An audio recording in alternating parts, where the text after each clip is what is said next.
Give me a hell yeah. Give me a hell yeah.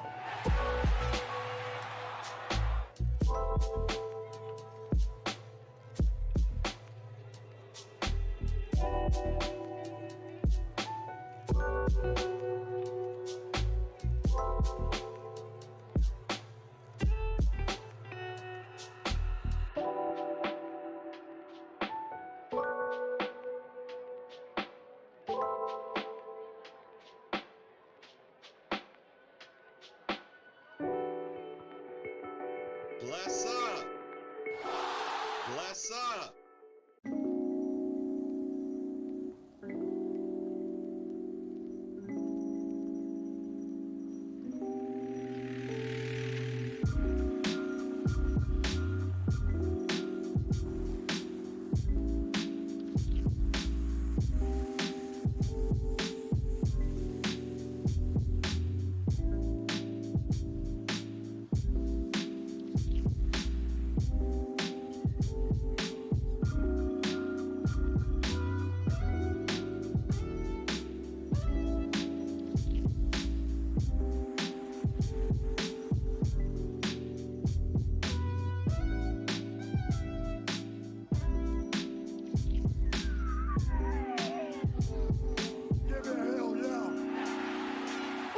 You know what time it is.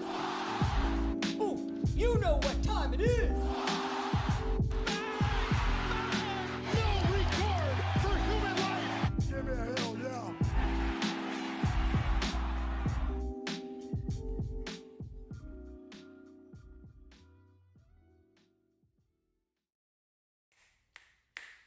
Deuce and Mo, Deuce and Mo, Deuce and Mo. They tell you what they know. Deuce and Mo, Deuce and Mo, Deuce and Mo. The podcast that you know. Deuce and Mo. Deuce and Mo, Deuce and Mo, Deuce and Mo. They tell you what they know. Do it for Deuce and Mo, Deuce and Mo. Hey. Do it for Deuce and Mo. When it comes to the Kings, it's my favorite show. Do it for Deuce and Mo, Deuce and Mo. Hey. Do it for Deuce and Mo. When it comes to the Kings, big hopes and dreams as we cover our kings. Never cover the kingdom, but we loving our kings. And we covered your prayers as we doing our thing. Big Deuce with the par, Lil Mo on the screen. Solo or together, still do it for team. Never switch up for $1 or revenue stream. So we always got each other, balance out the beam. Deuce and Mo, and that's the end of the thing. So do it for Deuce and Mo. We are live! Happy 9/160. Oh, man. I'm Deuce Mason.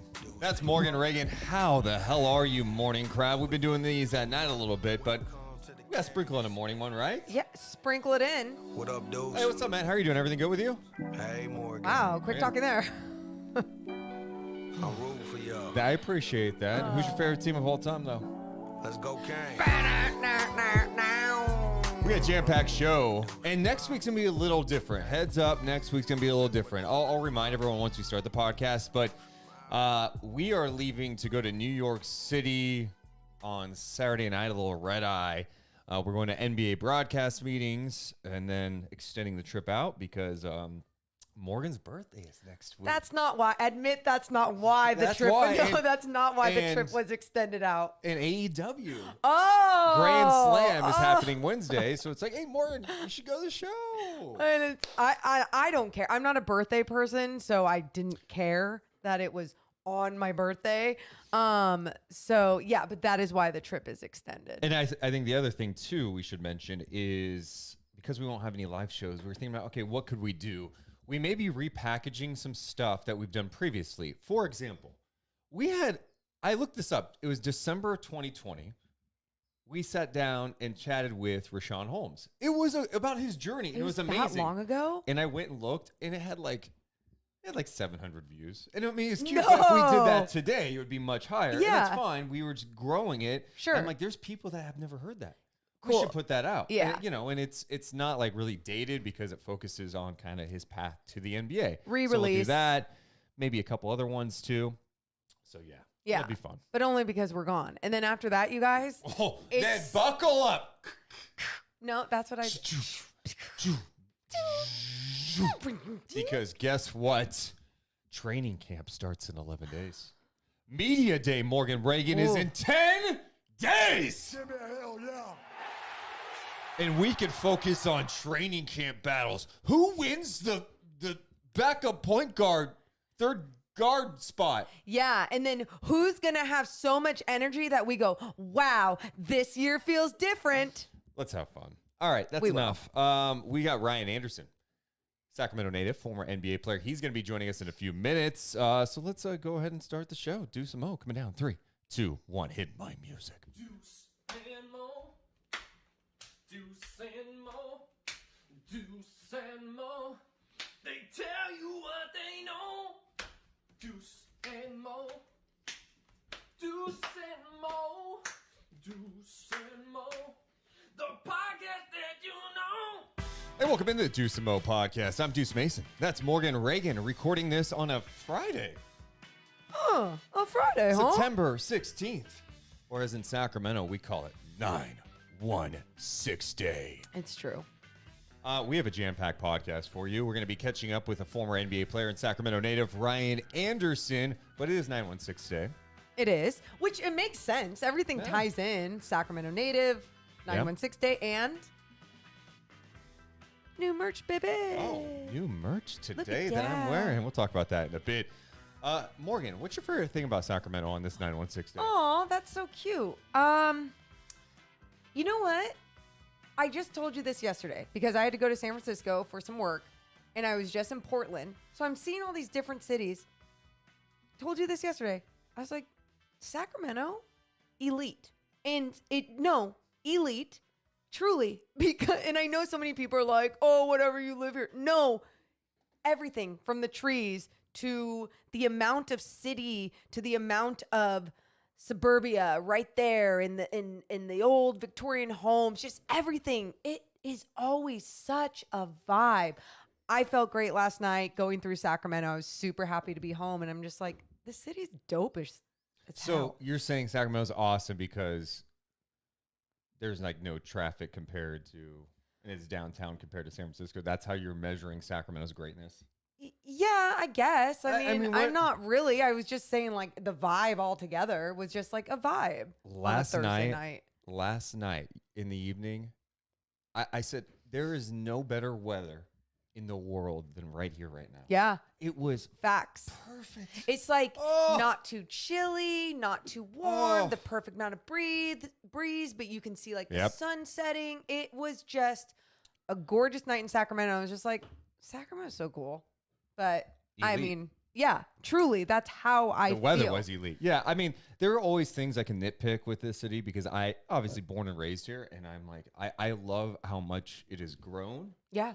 You know, it's cool to see how downtown, midtown area, it's like starting to evolve. Yeah. You know, and it's fun to see. I dig it. Yeah. Wait, what was your favorite thing? Like you can't just One like, name for a me, place. the trees. I think just the amount of trees. We know in how much downtown, you I like just the love 'em. trees. I know. Yeah, it's gorgeous. Now, can we do one thing? Oh. That like big water tower that says farm to fork capital. Yeah, or no. whatever it says. No, it used to say City of Trees. It's and the that's City of cool. Trees. No one drives back there and goes, hey, we got to stop there. It's America's farm to fork capital. Whose idea was this? I don't know. It should say City of Trees. It's literally the City of Trees. That's way cooler than America's farm to fork capital. It just doesn't connect with me, you know? I don't think it connects with a lot of people. Where City of Trees, it's like, yeah, dope ass city with a lot of trees, giving you a lot of breeze in that concrete jungle. You're not going to call it concrete jungle. I mean, that's what you call a whole bunch of cement buildings. That's why all the plants are added onto the arena, just so then it could absorb. I'm aware of that. Heat. Okay. I also like how walkable Sacramento is. Oh my God. So walkable. So walkable. And you can like actually park somewhere to grab food. Where yesterday in San Francisco, I was like, oh, I'm just going to grab something on the way out. And there was, you can't park anywhere. And then if you park too many blocks away, it's unsafe at certain points. And so then you're like, I just want this vegan Chinese food really bad. And just a tough little journey. Also, it's crazy to think that we are 11 days from NBA training camps opening up. Isn't that wild? It feels like it was quick, but at the same time, I'm like craving it. So I'm starting to get to the point though, where I get super excited, but now I start to get nervous. What? Why? Because I just don't. I don't want another shit year. I just don't like. I have a fear, and it's just this. You just think about. It is when you haven't won in this long, 16 years. It's hard to picture winning happening. Right. You haven't had anything good in a long time. So keep those expectations low.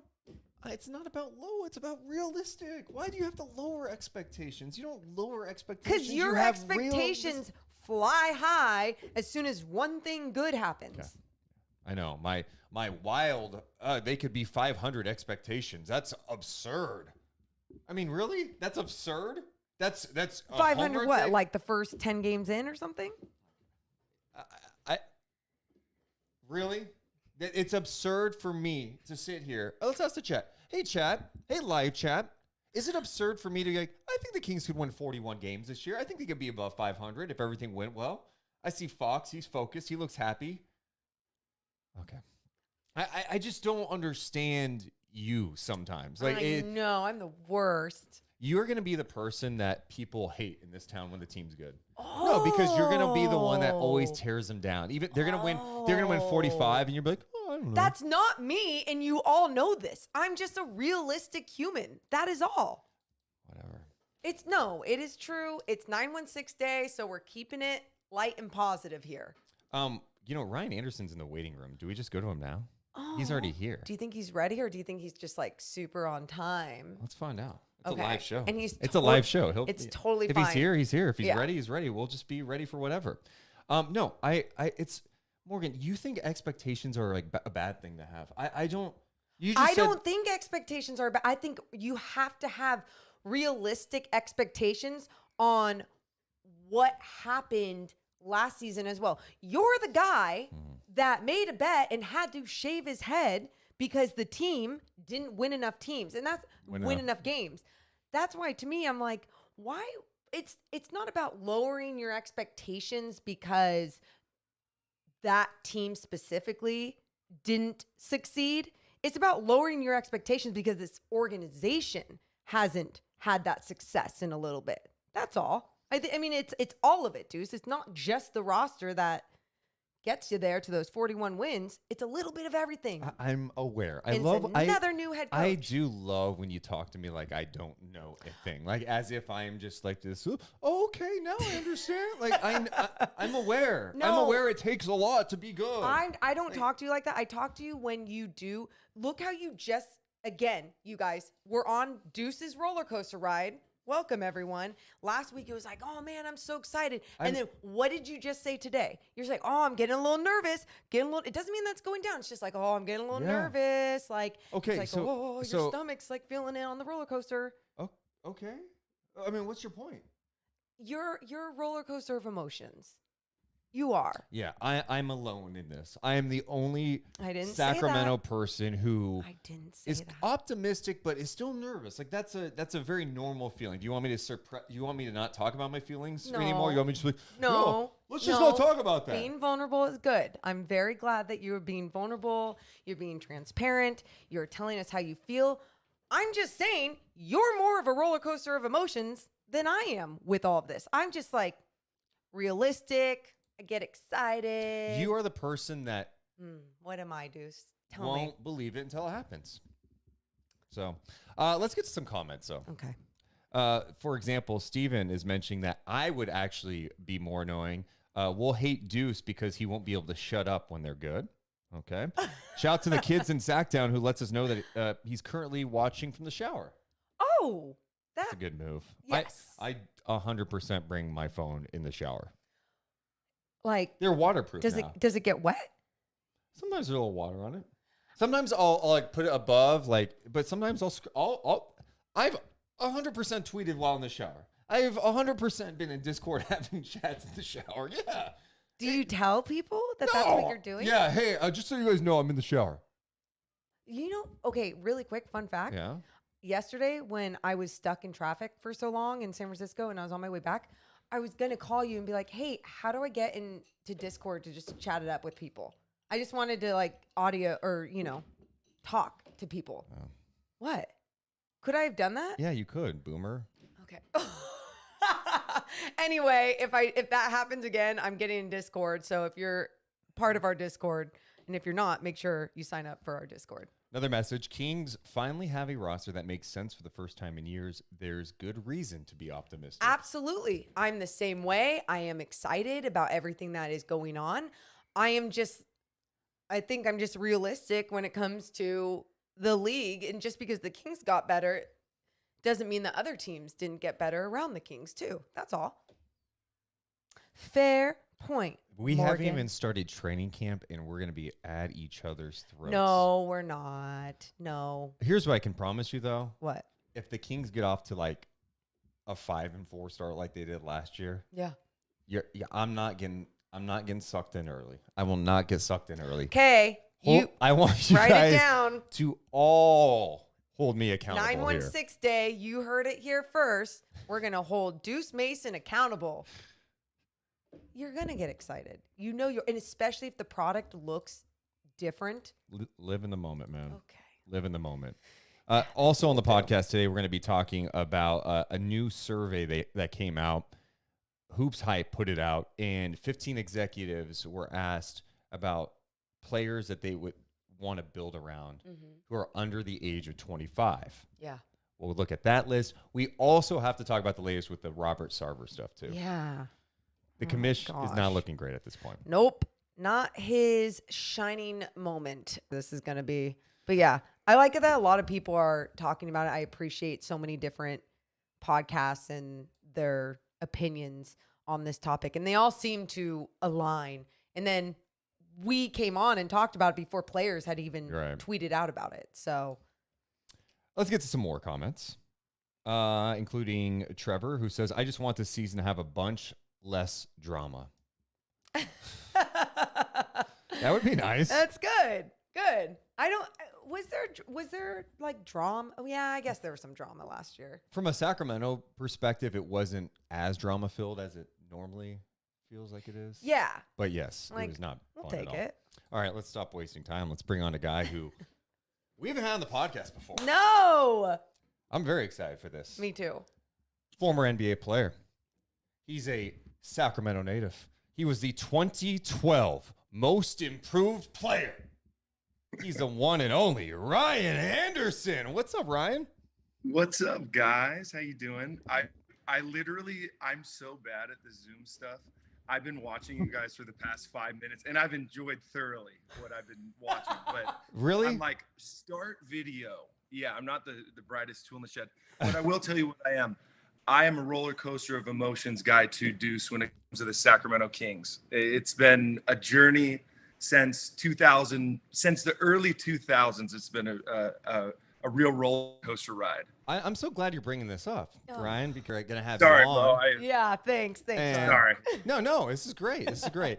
So many, you mentioned your love for the Kings, Sacramento native, and we put out there that we're having you on, like, hey, what would you want to know from Ryan Anderson? And overwhelmingly, the question was, how come Ryan Anderson never played for the Kings? And I mean, let's be honest about this. Ryan Anderson had a chance to play for the Kings. He did. He said, hell no. No. It was honestly, it was the most difficult decision of my entire life. It was seriously tons of prayer moments where I'm like, God, part the clouds and just tell me, like, give me a direct sign whether to do this or not. And I honestly had like this moment where it was like it clicked, and the timing was crazy because I was on the phone with Vlade Divac, who, growing up in the Sacramento area, there's like maybe 5 guys, and they were mostly all Kings players that you just admired, and he might have been number one for me. Him and Peja, who was in the background also putting in his 2 cents, which is just like, for me, such a crazy moment. And they did offer me a contract. It's really hard to talk about because hindsight, like, if I, what ifs, you always have what ifs in life. But yeah, so I had an opportunity, and I, directed by my agent, it's a game you have to play. It's a chess match. You can't be all in because maybe a team could offer you more. Not to sound greedy, but it's just a part of the whole process, and so I waited a day and met with Houston, and there was a lot going on with the Kings at the time to justify my decision. And there might have been a player, I won't mention any names, that I wasn't too excited to be a teammate with at the time. So that kind of changed my opinion. And also, this is a really long answer, guys. Sorry. No, but I love it. I'm a very just normal, small town, El Dorado Hills person at heart. So for me, like, the thought of going home and being like Sacramento Kings player Ryan was just, it scared me, to be honest, because I wanted to go home and have like an escape, because I love going home. And so, it would have changed the dynamic. So I ended up going with Houston. Hindsight, I have some regrets, but in life, I'm super blessed. Like, I never thought I'd be able to play this long. I never thought I'd play in the NBA. It all came and went so fast, but like I said, like, I have I can't hold on to regrets, like when my career just kind of sparked out of nowhere. Yeah. I mean, what was their pitch to you? Do you remember? Oh yeah, your mom. I met your mom.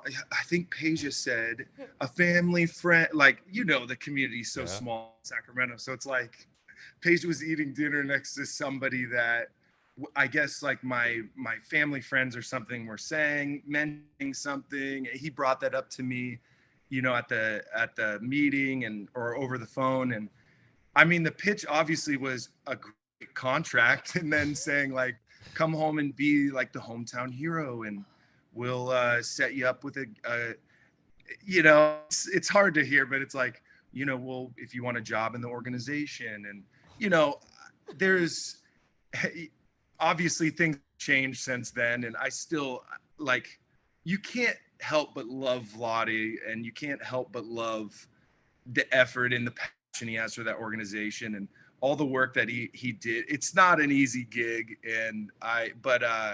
Yeah, I mean, it's interesting now because I'm actually really close with a lot of the staff, like Monty McNair. I was with him for years in Houston, and that's right. I have a buddy, Dogger, who's listening in right now. He just texted me yesterday, like, excited to listen in on this, because just to catch up.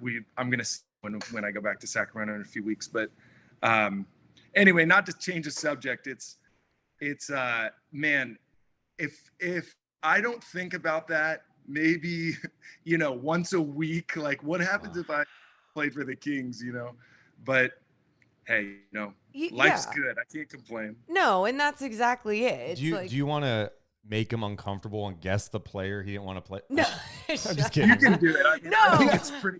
I think we already know. It was like, a 2016-17 yeah, season. it's already in my head, so I don't even need to say it. And I agree yeah. with you. So, Right. yeah. It was Jimmer Fredette.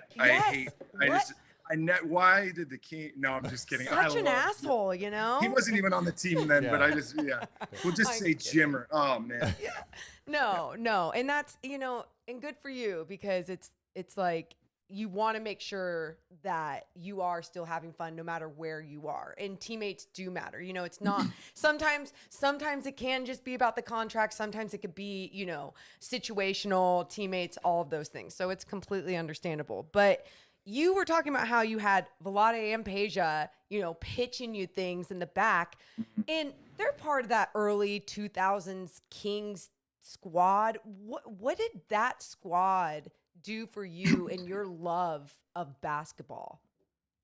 Everything. It did everything for me. I mean, if you're a Kings fan during that time frame and you remember, it's still a great fan base and super loyal, and but during that time frame it was like we were being seen and heard for the first time ever in history, in the Sacramento history. That's what it felt like, so we'd wear our Kings jerseys around and people would, they'd love it. Everybody was a Kings fan at the time, but when you're Sacramento based, it's like something to really be proud of. So, getting a ticket was like going to you got the golden ticket, the Willy Wonka factory, Yes. If you could ever go to a game. And I went to a few games growing up and just fell in love with the players. And it's so crazy because I've had a chance to play with a few of those guys, Hito Turkoglu and Jason Williams, and, guys that, it's what's amazing and beautiful about this world is everybody's just a normal guy at the end of the day. So it's like getting to know Vlade over the years, or Hito or Jason Williams, or it's like, these guys are just awesome guys and so down to earth and so funny and fun. And like,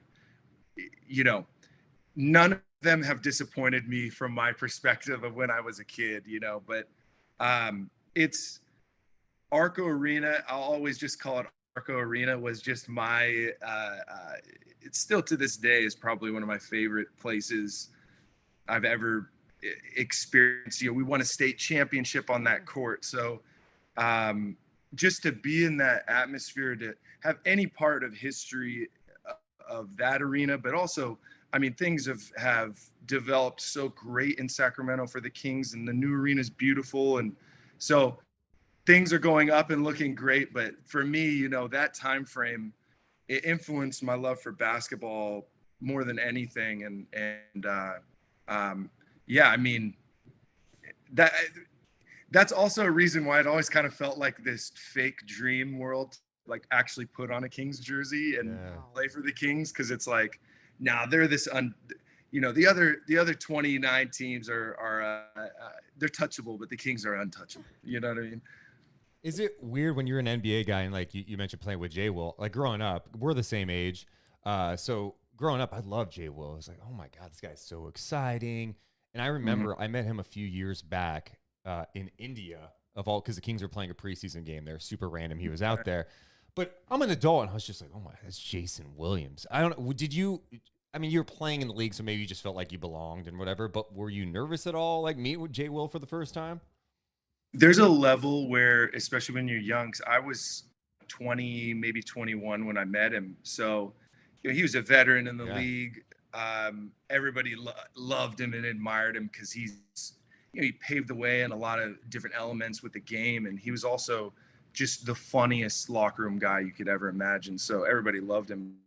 There's a level where I'm pretending not to be as like fanboy about it as possible. But once we'd go, JJ Redick was on the team when I was with the Magic, and the three of us started to get a, bond, and we'd go eat dinners and we'd go out. And after a while, it became more and more normal to hang out with Jason Williams, where I got comfortable enough to be like, from Sacramento, Jay Will, like, I love you.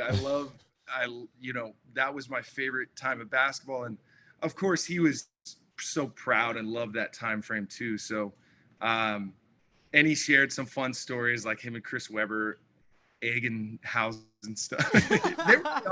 They were young guys too, you know, at the time. So it's like They were egging houses? Yeah. Like, I'm not even Well- shocked hearing. Yeah, we didn't hear it from Ryan Anderson one. But No, remember, even like they had the one where Jason Williams, like Chris Webber, someone lost a bet, and Yeah, then he, underneath the bus? You're talking about? oh, is that? Oh, yeah, and then he had In to the go luggage underneath. Yes. Like they just compartment, sounded yeah. Oh like, yeah. yeah, I've actually heard that. Yeah. they were just jokesters. The game has changed dramatically now, in my opinion. There was like, you know, rookie, it wasn't like hazing or anything, but guys would play a lot more jokes than they do now. People take things very seriously now, which to a degree, rightfully so. But, you know, with social media and cameras everywhere, I don't think you could really get away with egging how, you know, if you're a professional athlete or shoving a young player underneath a bus, you know, driving with the luggage, probably not the safest, or somebody's going to have an issue with that. Let's just say. So, That's so true.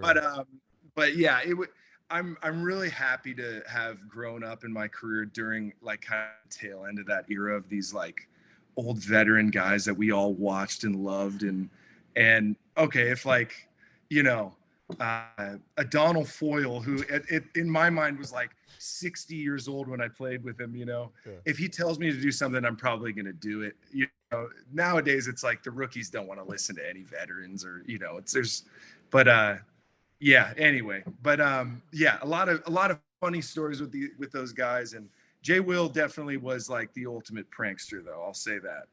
So I know you grew up a Kings fan, but like after you play in the league, are you like still a Kings fan, or has it changed because you play in the league and you're like, yeah? That's a good question, actually. I think I'll always have like a love for the Kings. You know, going through the whole process of I was really close with Grant Napier for a lot of years, and we'd have so many conversations during that time I'm still really close with Grant Napier, but obviously during that time we'd have so many chats about sort of where the Kings are going to go, and if the Kings are going to go to Seattle, or, you know, and there were so many times that I get emotional about that, and I'm playing for another team, you know, and I'd have conversations with a ton of local people in Sacramento and kind of share my thoughts. And it's like, there's so much pride I have with the organization and sort of the institution of what the Kings are and what they've represented to the community growing up. So like player wise, and seeing like you know, oh, this player here, this, you know, there's some players that I absolutely love on the roster. And, you know, I love what they're doing with the staff. Like these guys are top-notch guys that the Kings are bringing in. And I think, like you guys were talking about it when I was paused on the side of my video, not knowing how to start it. I was listening in a little bit, and it's exciting times. I mean, even my buddy Sauger, who works for the Kings, he was just telling me how, he was saying exactly what you guys were saying, how excited he is about this roster. And it's so easy to say preseason because you get excited and all the months of build up and momentum.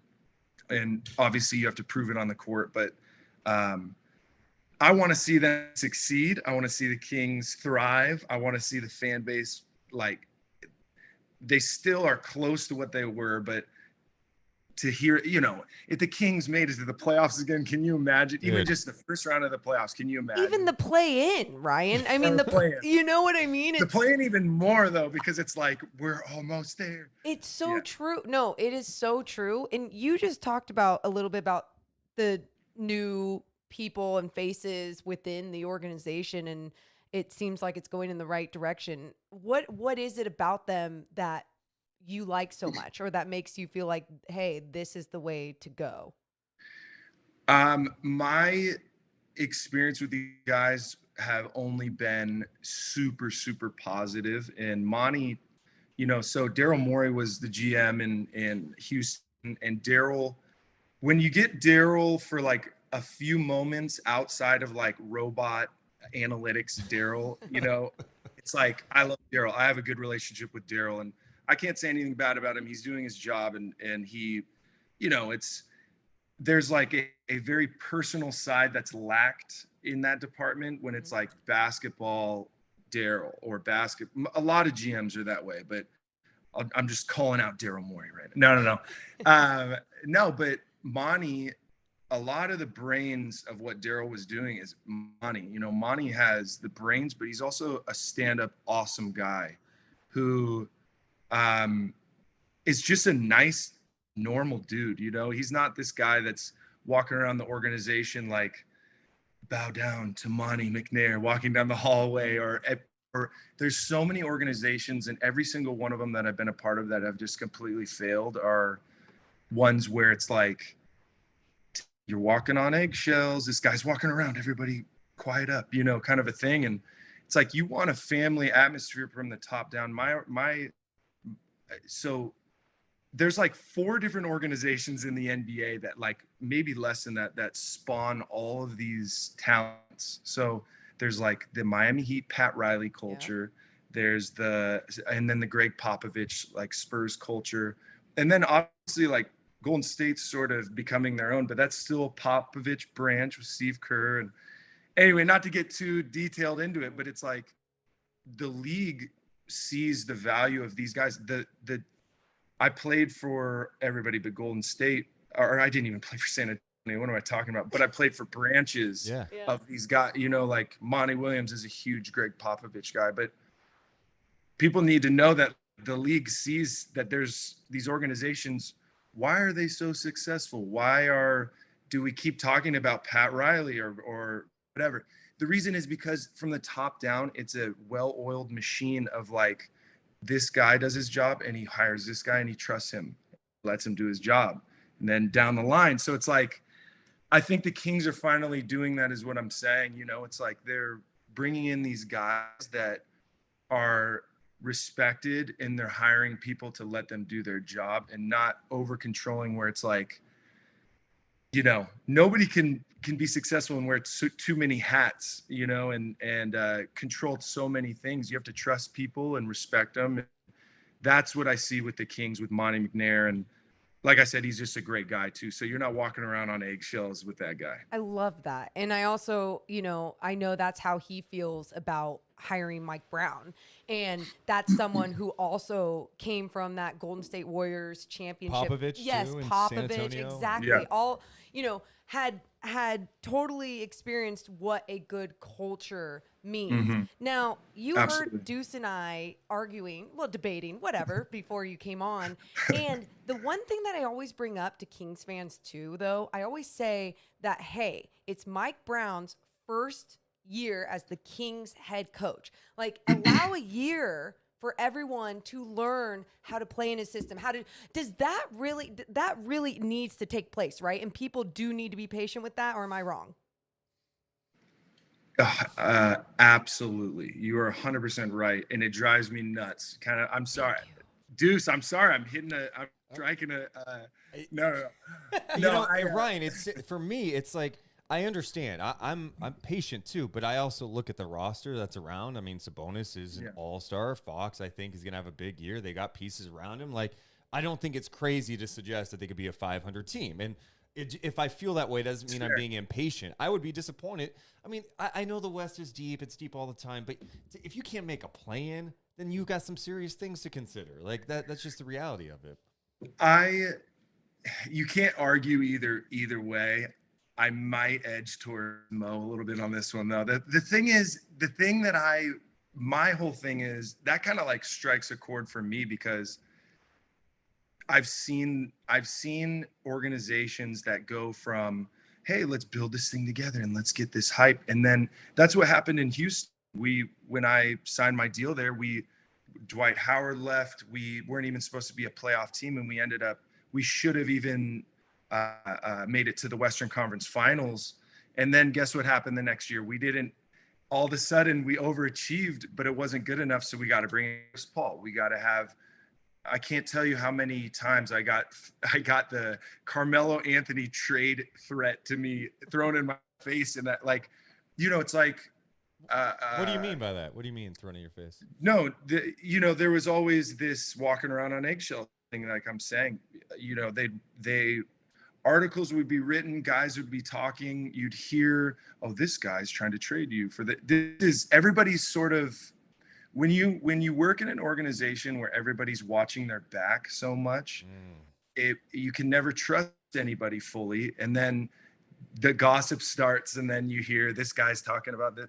So, I mean, I heard that countless amount of times, and there's so many stories I could tell you guys, but you know, it's, you want to build from a core that you believe in and show them that you believe in them. And maybe it's not 4 years or 5 years. It used to be that way. When I first came to the league, it was, when I played on an Orlando Magic team that had an amazing run, and it wasn't built overnight. It was little additions here and there, but the core was the same. And that team went to the finals. We went to the Eastern Conference Finals. And if it wasn't for Dwight going through the deal where you remember the time with the interview and standing, I was standing right there. It was kind of a nightmare scenario and sort of a dream team. We loved each other and we had a lot of fun playing together, but you know, it all broke up and new management came in and they wiped the slate clean. And look at the Magic ever since that year that I left to go to, not just me, but everybody was wiped clean. It's like, maybe if it's not going to be 1 year that people give a little leeway, maybe give them a couple years, you know, in my mind. But with this hire, it's not like, you know, a coach that nobody knows about his success rate, or he hasn't had previous success before. So I can understand and with this, the squad you guys have, it's like, you guys, we all have. There you go, Ryan. I'll be a part of the Kings. The squad we have now is like something that you can put your belief in, and so yeah, great things, but it's like you can't expect greatness to happen in one season. I think that's just where my head goes. I know this is really random, but I was just noticing something. Is Ryan's background fake, or is that like real? It's hard to tell. What do you mean? No, I'm actually, it's a green screen. I'm sitting in front of it. Well, they have that on Zoom. So okay. Do they really? Yeah. No, it's real. Okay. Is the lighting weird? Is my lighting all No. It's fine. It's fine. It's just, I was just curious. I was just looking at the setup. But it does. It's beautiful. I was thinking about that. I'm like, am I too? I could do some mood. No, you're good. It's complete. I just noticed it. What made you It's just really nice. I mean, it's that Houston Rockets contract, you know? I mean, is that a wine cellar back there? It is, and it's probably maybe not even a 10 full. So it's just basically there. Yeah. No, so I'm in Hermosa Beach right now. Years ago, I bought a place out here, and this is sort of like my agent had a place out here, and so he lives right on the ocean, and it's hard. I mean, I went out. I'm a Northern California person at heart. Don't get me wrong. Like, I sold myself to the Southern California. I'm not judging you. You. But I was getting neck surgery out here after a big injury I had in like 2015 or 2014. And I stood on his rooftop, and it was a pretty tough time in my life. And I was like, this is the best place on earth. So that next summer I bought a place, and I love it out here. And my wife's here. We have our 2 kids, and obviously we just moved back from Houston. Actually, we've been kind of splitting time back and forth, but it's sort of become like off-season safe haven out here. Yeah. And so we're trying to figure out if this is home, but we've been looking up in Northern California also. So we have. Yeah. Okay. That's but it's not fake. It's not fake. No, that's good. I was just, yeah, you were talking about kind of dealing with like rumors, and we talk about rumors all the time. You know, Twitter is crazy with rumors. So it was interesting hearing your perspective as a player. I mean, you're naturally, even if you try to avoid this stuff, like you're going to hear it, whether it's from like a friend or an agent or a teammate. Like, how do you process stuff like that? Like, do you try to communicate with the GM? Because the reality is trades happen. Like, this is, it's a business. Like, you're going to get traded. You could get cut. Like, these things are going to happen. So how do you handle something like that when you hear about it?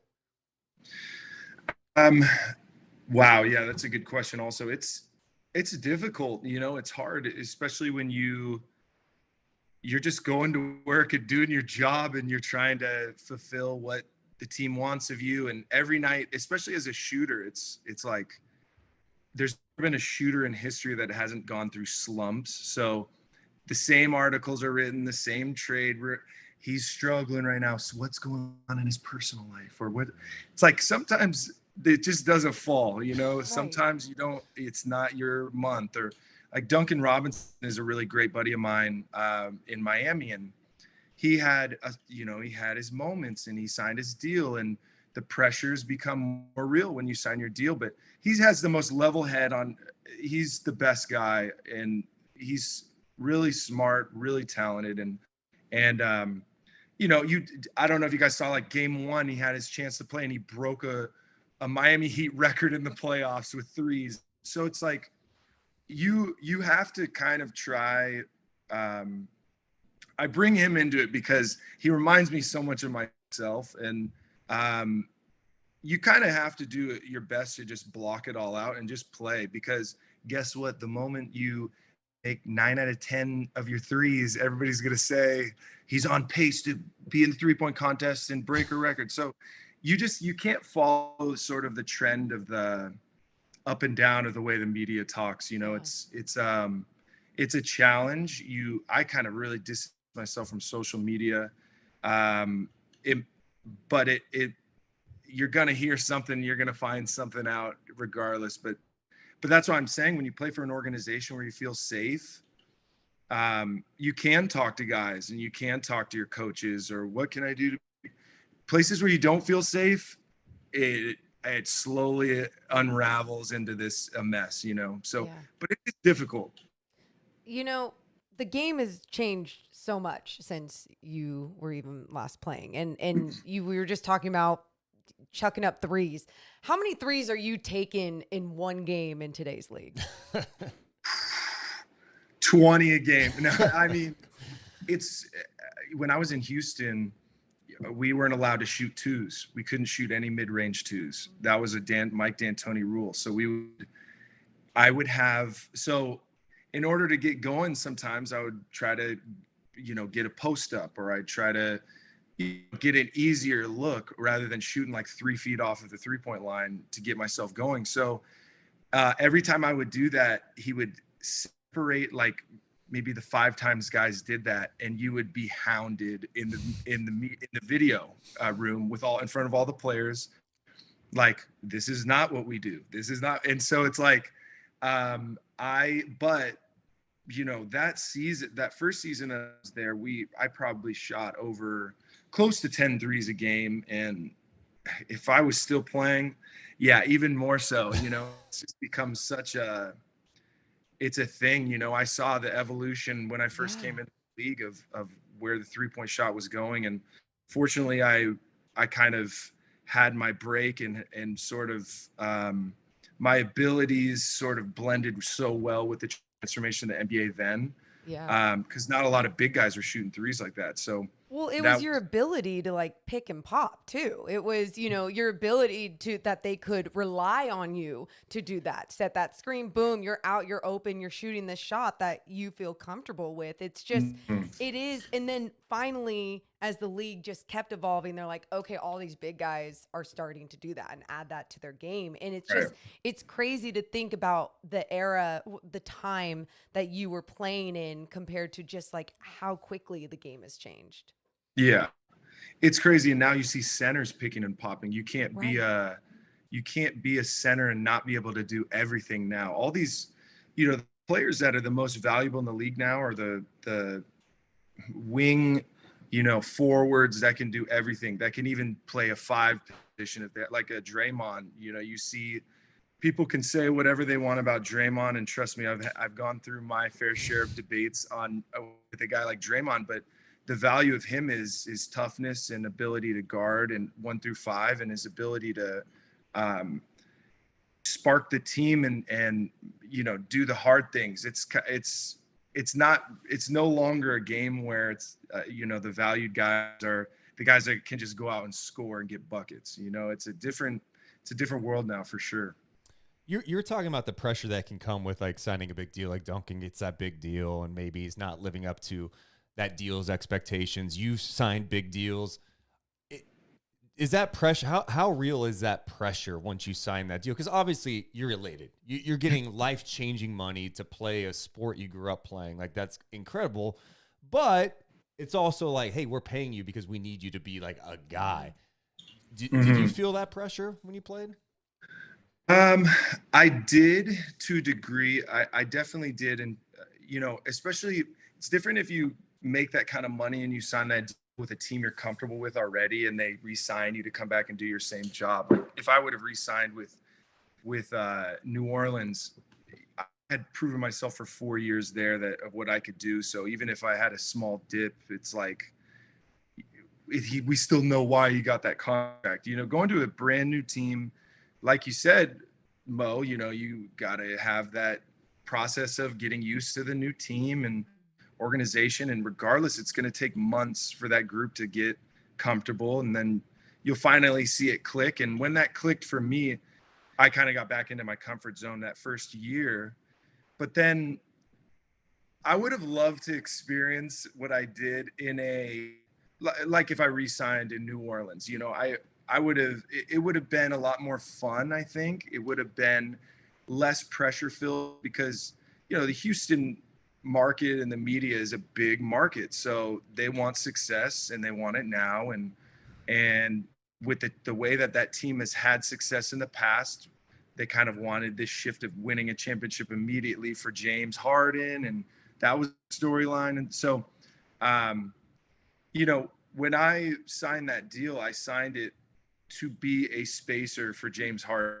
That's what I signed it for. I didn't sign it to be the next Draymond Green where I've never been a great defender, but like where I'm guarding 1 through 5 and I'm making all the, I'm going to be the team leader coming in. No, I shoot the ball. I'm a threat to where I'm going to cause some attention off James and he's going to have multiple MVP seasons, which he had while myself and the other guys around me, while we were there. I mean, we did our job, but I never felt that way. And I've talked to a lot of other guys that I was playing with during that time there that never really felt that way, Yeah. Yes. I was curious, like, is that fun? Because obviously what Harden's ability to score the ball, we know he's one of the best to ever do it in that regard. But as a teammate, I just wonder if that could be challenging at times because, like, he's going to have the ball the whole time. And, yeah, you got to be ready because he gets so much attention. But, like, he's getting shots up. Can that be, like, a tough adjustment when you're not used to it? Absolutely, yeah. I mean, it takes you have to have some mind melding, which comes through some experience playing together where okay, he's going to dish it off to me with 3 seconds left in the shot clock here. I got to be extra ready, because I'm going to have to get this shot up. You could kind of tell where he was going or like time frame in the game when he would. Am I frozen, you guys? You know what? You actually look frozen right now. Froze for a second. Yeah. We can I hear guess you though. Hermosa Beach. Okay, is that okay? Yeah, you're fine. You're fine. Yeah. Yeah. I mean, Hermosa Beach must not have good internet. Oh, wow. I'm in the basement. It is Southern California's internet sucks. Way worse than Northern California internet. You know what's great? It's frozen. Suck, it's frozen, but it's on like it's not like a bad. No, face it's a of yours. decent shot of you, so you're good audio wise. Thank God I'm not like picking my nose or something. No, you're golden. What about? Okay, now you guys are frozen, but can you hear me? Now you're frozen. good. You're good. You're good. Yeah. Hey, yes. Yes. Yes. Gotta get some fiber Sorry, internet. guys. Sorry about that. Yeah. My son, anytime a game freezes, he says the Wi-Fi broke. Yeah. He's 3. Anyway, so yeah, it's a thing here. I'm frozen again. Anyway, I'm gonna keep going. So it's all good. Yeah. No, I mean, so we were talking about the pressures of the game or the pressures of what was the last thing that we were talking about? We were talking about kind of the adjustment getting of last Harden. minute. Right. Yeah. It's an adjustment where you have to kind of have a mind meld moment where it's like you got to learn the player, you got to learn what he's going to do, and he would dribble out the clock so many times that you could read, whether you need to be prepared or at late game moments. It's like he's going to take the shot. James is our guy to get an and one or try to draw a foul. So there was a lot of just standing out there, to be honest. But but you do have to have moments where you're reading each other. I want to go back to the New Orleans time because I feel like you guys were kind of a fun team for a minute. And Monty Williams was a young head coach too then. When you think of Monty Williams, what comes to mind?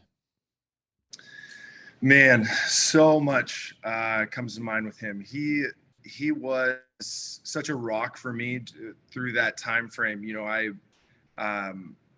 we haven't talked about it, but you know, I went through a really difficult time with the suicide of a girlfriend that I had then, and I wouldn't have been able to get through it if it wasn't for him.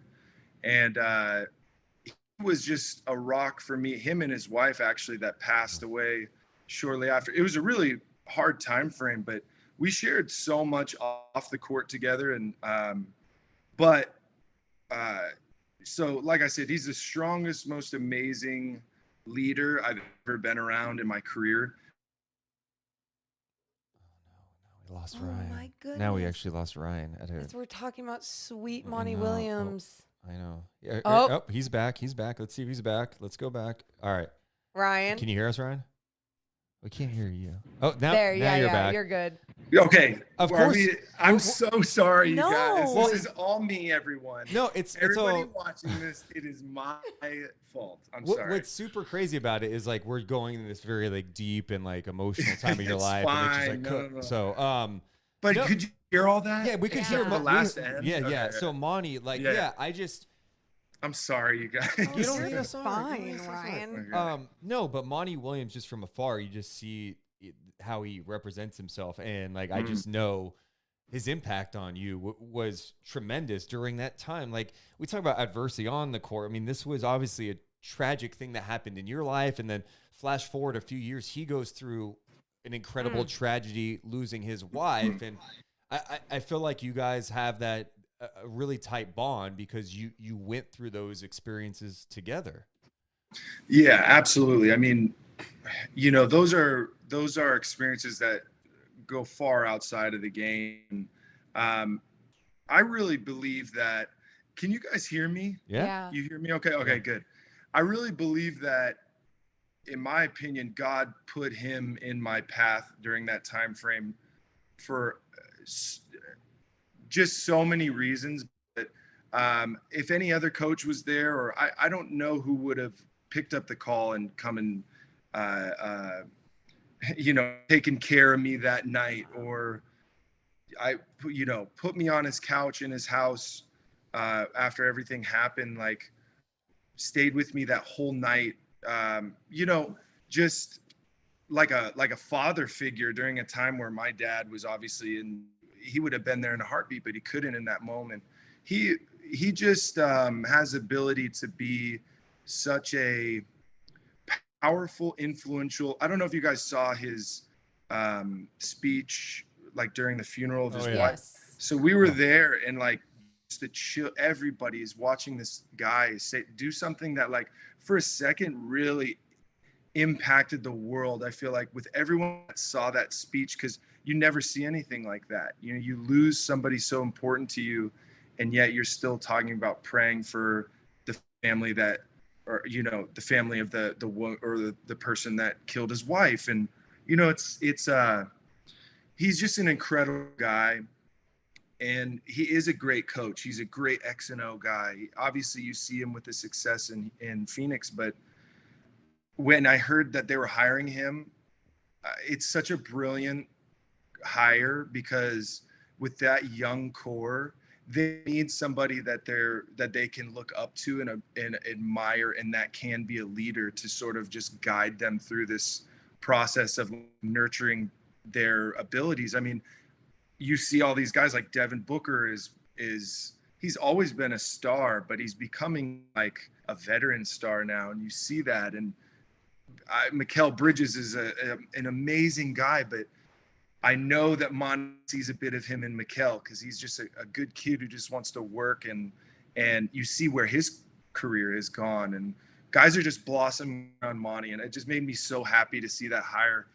And yeah, it was like a call that you knew they were going to be successful just because of Monty. So, but yeah, I love It's him. crazy that you say that, Ryan, because even during that time, the Kings were on a coaching search, right? And Monty Williams was available out there, and there was so many times we heard these things about Monty Williams, just as a person, as a coach. And I think what I'm hearing more and more from players and just from around the league, the importance of connecting with players on a personal level, on a relationship-based level, and not just being the X's and O's hard head at practice. Mm-hmm. Yeah, it's a specific time, not only in basketball, but in the world right now, where there's so much pressure in being anybody really in the limelight, but being especially a young person getting thrown a bunch of money and having expectations and having social media and news and all these things. Everything is kind of so raining down on these guys, and you're just supposed to be like a 19, 20-year-old kid enjoying your life, having fun. I mean, imagine, so many people that I experienced going to college with. It's, I did have a few years at Berkeley, and there are a couple people that I was around where I'm like, it's still like high school kids or even younger seeming, but then you're giving all these responsibilities to the kids that are that age, and it's hard. So there has to be some kind of personal touch or some kind of, I think, ability to just throw all that aside and realize, like, this is about basketball and you're going to make mistakes and you're going to, so having a coach that's very that allows for some vulnerability here and there, and allows for some moments of like breaking and understanding that like people are complicated, or they go through slumps, or things like that.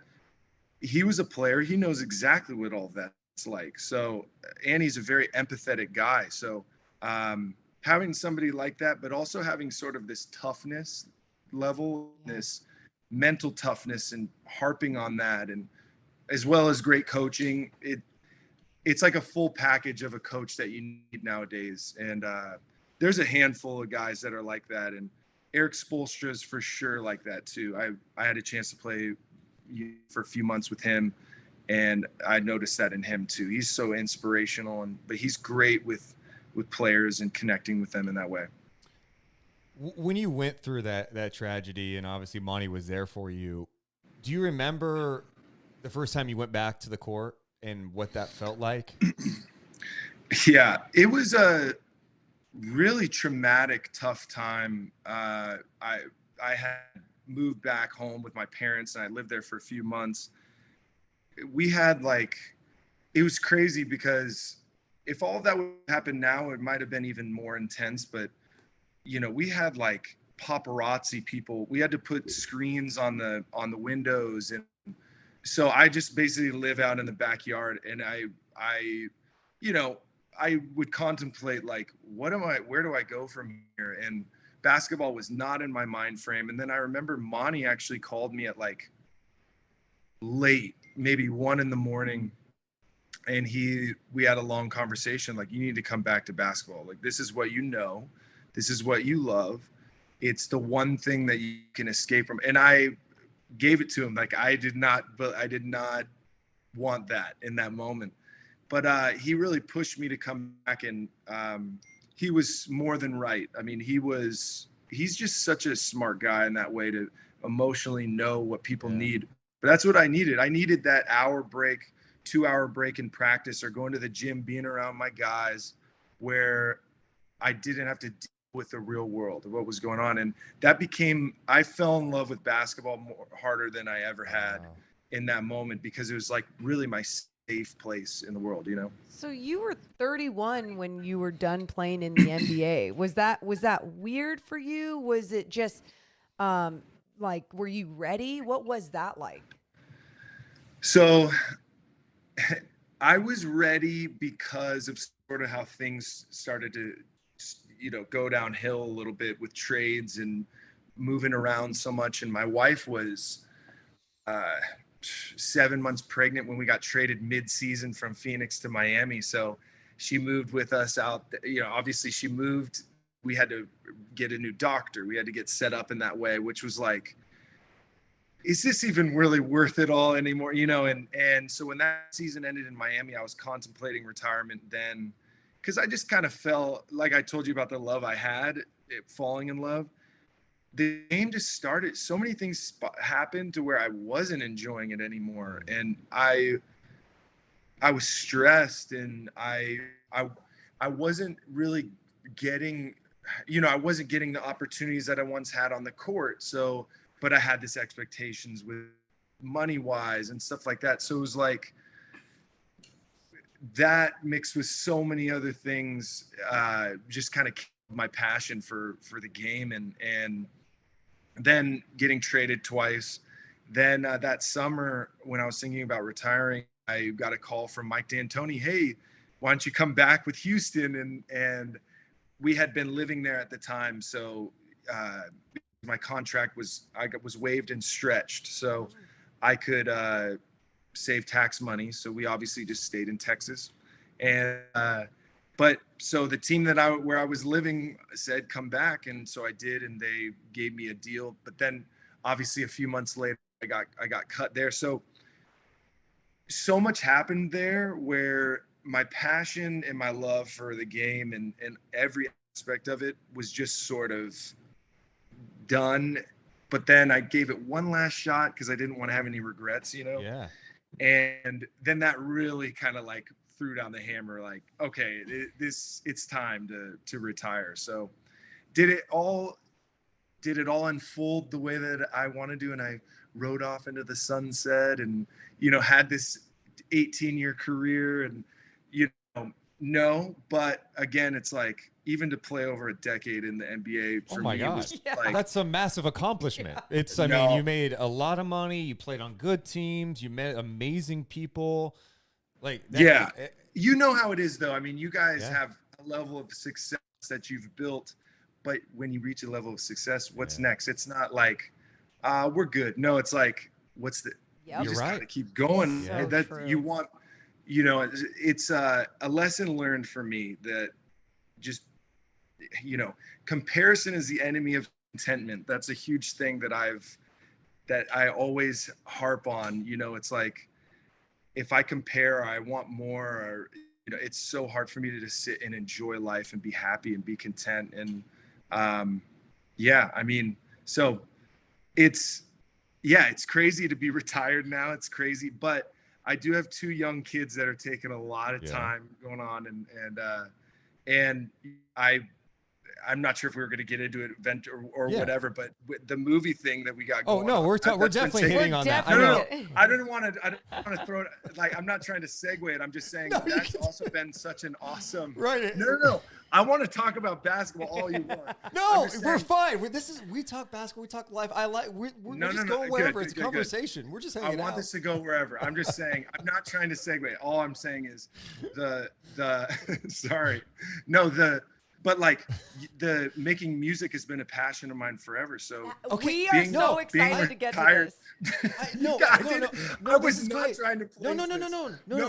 Okay, Ryan, okay. you're overthinking it. You're Because overthinking we were it. talking about Beautiful. this right before the podcast. So I remember. Okay, So beautiful. I didn't know about this movie, and then we got hit up over an email that Right. this movie's coming out called "Waiting on the World." It's premiering September 24th at the Crest Theater. By the way, you can get your tickets for $10 at CrestSacramento.com. So cool. And I saw, Ryan Anderson, executive producer. I briefly skimmed that, and I was like, okay, so he threw some money at this.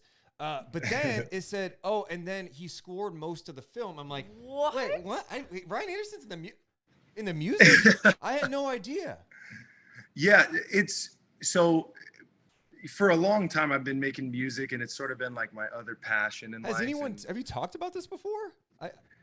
No, not really. I mean, it's always just sort of been a hobby that I've kind of kept it under wraps, but it was like, you know, on the road, I'd always take my laptop and I'd play around. And I've had a passion since I was young for movie music, specifically. Like I love John Williams and I love Star Wars and all that kind of stuff. You love it. Home Alone That's awesome. soundtrack. I would. Home Alone. slap. I mean, you go down the list. If you go down the rabbit hole of John Williams and you don't know it's John Williams, you're gonna like every single movie he's ever scored. You love because he knows how to tug at your heartstrings, or So I sort of saw this ongoing thing with these movies that I was loving, where it's like, okay, this is the music that's drawing me to this. And I have a really musical family. My sister sings. My mom was a singer for years.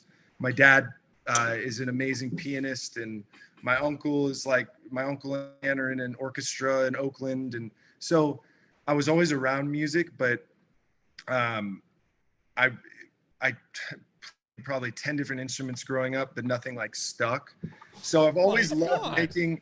No, I mean, it's not as impressive as it sounds, but Stop. Ryan, No, I can't do anything. I never played that many instruments like that. Well, it just takes practice, and you got to have a love for it a little bit. I couldn't even learn how to play the guitar, and I tried really hard, Ryan. So what's like your go-to instrument? Where's the one you're like, I'm actually pretty good at this? Like, this is the thing with me. I'm not very good at anything, but I can do a little bit of everything, and that's what I realized I love is creating like something out of nothing, creating a score, or I have amazing programs actually like on this right here, no, but I this is where I've made like all the music for the movie, but I have this amazing program where I can play around with a symphony orchestra, and I can so it sounds. Obviously, one day it would be amazing to actually write a piece of music where a real orchestra could play. But it's fun to create. I've always like kind of been able to section off portions of music and see where the bass line is, or the strings, or the guitar. So my mind kind of has worked differently than just one way of playing music. So when my buddy Billy came to me with this script of this movie. It was amazing script. And I saw an opportunity to, obviously help him out to make the movie. But music is such a difficult process to get over a hump with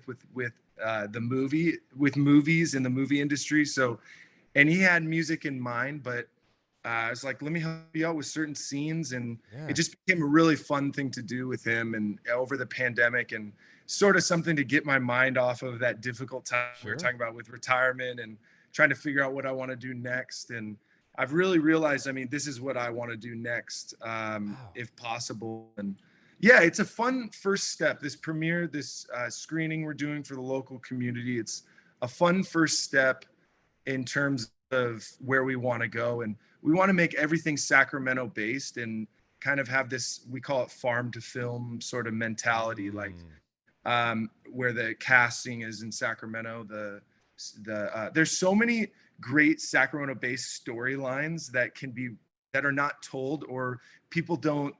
I think it's an underappreciated place in the country, in my opinion. So bringing more attention to Sacramento, I'm all about it. We were just talking about, because it's 916 day, of course, today. Oh, okay. I didn't know that. Yeah. I still have a 916 number. That's awesome.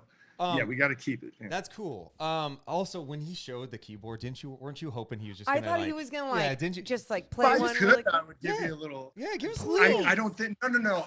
I don't think I can. Over the speaker. Dang it! I wanted next time. Waiting on the World preview, and as he talks about it, or maybe just on the spot Deuce and Mo podcast theme. Oh, yeah, Ryan Anderson. You guys have a theme. We do. We'll talk. We'll talk. If you need like maybe we'll spruce it up or something. Ryan, if you are down, we are down, and we can definitely talk about this, because the next time we do this, I'll just be in like a little corner, and I'll just, while you guys are talking, I'll just be making it. We'll do the process together. Are you at all going to be at Crest Theater? I know we're going to hit up Crest Theater. Are you going? Yeah. Heck yeah. Okay, cool.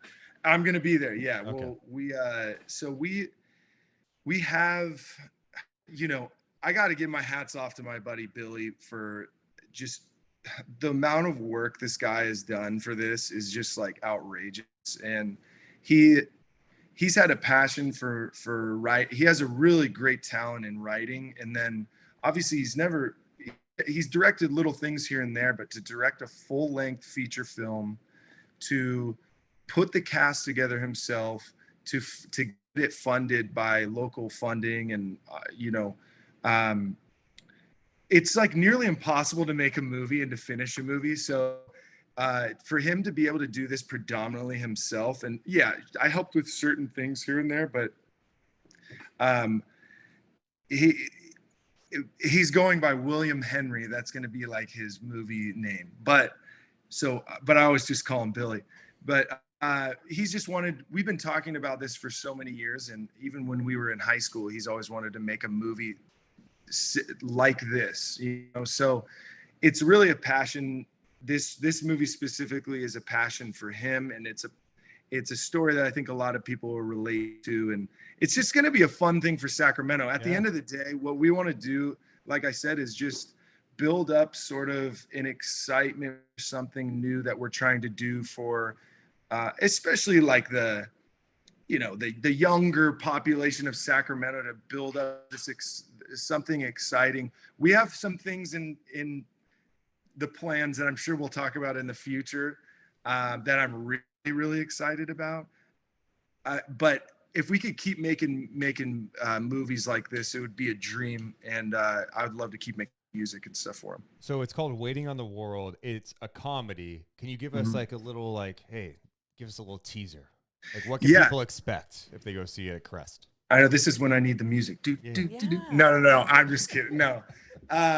So yeah, it's just going to be a fun night. It's, a lot of family and friends and local community, like I said, are going to come around, and you're going to see, a lot of things that you're going to be familiar with in this, where the movie's shot, and sort of the theme of the movie is overall Sacramento. So, but it's based on, basically friendship and four friends, and sort of that age, the time frame of age where you're not that young anymore. You're in your late 20s, and you can't really hold on to that way of being a young kid and having that friend dynamic, and it's time to grow up. But there's one friend that just kind of doesn't want the friendship to break up and separate, and I don't want to spoil anything. Yeah, no, that's perfect. It's basically, it's just a fun movie that I think everybody's kind of gone through something like this in their life. And, but it has a lot of heart to it. That's what I loved about the script. It's not just this like slapstick comedy type movie, but regardless, it's going to be an incredibly fun night. I've never been to Crest Theater. Have you guys been to the Crest Theater? It is. You're going to love it. If you love history. It's a great theater. It's iconic. I said this a few weeks back.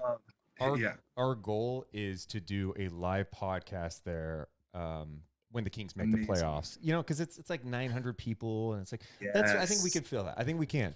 Yes, you could. Awesome. Yeah, that would be amazing, you guys. No, Crest Theater is awesome. You're gonna love. There's so much history with that. This is what I like growing up in Sacramento, and obviously I didn't grow up right in the midst of downtown Sacramento. I grew up outside in a suburb, but nobody knows what El Dorado Hills is, so I would always just say Sacramento. But we obviously so many things we do in Sacramento and in the area. I love our city so much, and teams would come into town. That's my dog, Major, if you heard that. Teams would come in. He loves Sacramento too. Yeah, obviously. No, but teams would come into town, and guys would be like, "Man, we got to go to Sacramento." I'm like, "You have no idea what you're missing out." I mean, the nature, the beauty. Yeah, there's amazing history.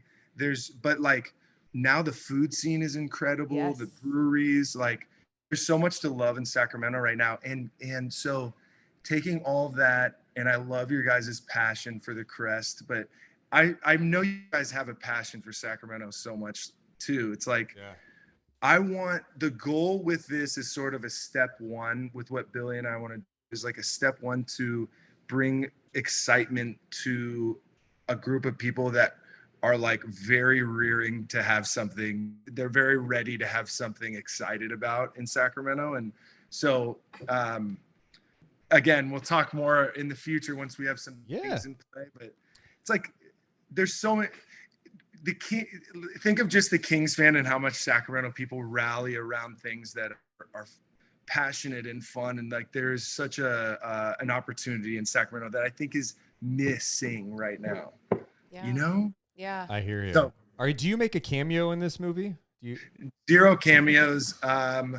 There might be like in a basketball scene, like a jersey of mine in it or something, but no cameo. Maybe in a future role. No, but I got a chance to go. There was just so much going on when he started filming the movie.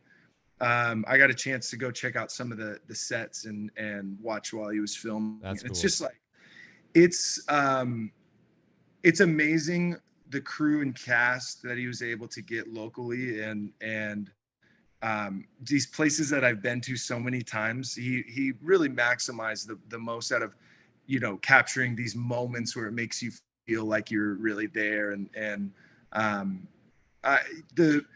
We keep harping on like the farm to film thing, but it's just never really been done locally in Sacramento. So that's sort of our intention to moving forward to, like I said, bring some excitement. We do have a Kings related script that we've been talking a lot about, and has to do with a little bit of slamps in action, and it may or may not be during the time frame of the Kings maybe moving to Seattle, and it has some depth. Okay. Yeah. So. All right. Well, keep us posted on that. And this one comes out September 24th, Crest Theater. Tickets at crestsacramento.com, $10. It's going to be fun. You got to check it out. I have a random ass question for you, just talking to you. I love it. Because I've heard some other interviews you've done too. Have you thought about getting into like NBA broadcasting at all? When I first retired, I had some opportunities, and it's funny because I have thought a bit about it, and I never really, I love basketball. I love what you guys are doing, really, at the end of the day. I would love to do what you're doing where you're having fun. It's okay to, if I freeze for 30 seconds in the middle of the video, it's not like the end of the world, like awkward TNT like that. I mean, you guys could probably carry a show on TNT, but you know what I'm saying? It's like, I would much rather do the loosey-goosey, enjoy having fun doing it. So I did think about a podcast, but then the podcast world, it just took off. And I mean, it's not too late. One, you got to create. I mean, you're trying to get in the movie industry. Like, that's not a ton. Like, I mean, that's been enough on the plate, though. Yeah. That's been a lot. No, I was just thinking because, like, I'm not saying you need to be like a TV analyst, like, at a game, but I mean, see, inside the NBA is pretty loose. I mean, you could. I mean, I think that's where it's going anyway. Like, that